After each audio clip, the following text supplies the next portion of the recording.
দিনটি ছিল মঙ্গলবার। আমরা সব বন্ধুরা মিলে আমরা ঠিক করেছিলাম যে রামশ্যাম ভিলেজ রিসর্টে আমরা দুপুরের আমাদের যে লাঞ্চটি আমরা করব।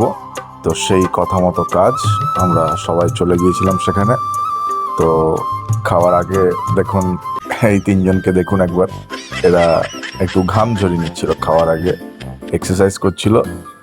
তো আর এই একজনকে দেখুন, এরা সবাই আনন্দ করছিল, প্রাকৃতিক দৃশ্য উপভোগ করছিল। আর করবেই বা না কেন, এত সুন্দর একটা দৃশ্য যেটি খুবই মনোরম পরিবেশের মধ্যে।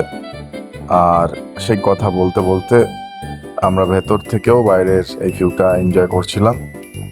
আপনাদেরকেও এই দৃশ্যগুলি দেখবার সুযোগ করে দিলাম। খুবই সুন্দর একটি মনোরম প্রাকৃতিক পরিবেশের মধ্যে এই রিসর্টটি। তো আমরা সাধারণত মঙ্গলবার আমি ভেজ খাই, তো ভেজ থালি অর্ডার করেছিলাম। ওরা কাতলা এবং চিকেন থালি অর্ডার করেছিল। এদের এই ভেতরের যে দৃশ্যটি একবার আপনাদের সামনে আনলাম। খুবই সুন্দর এদের ভেতরের ডিজাইনিংটা, এবং এদের ভেতরের খুবই সুন্দর পরিবেশ।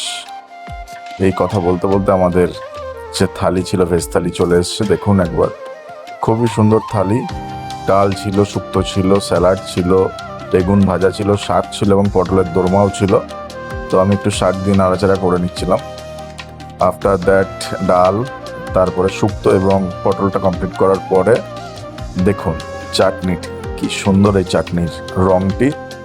আমি দুবার নিয়েছিলাম চাটনিটি বন্ধুরা। তো আজ এই অবধি থাক, বাই বাই।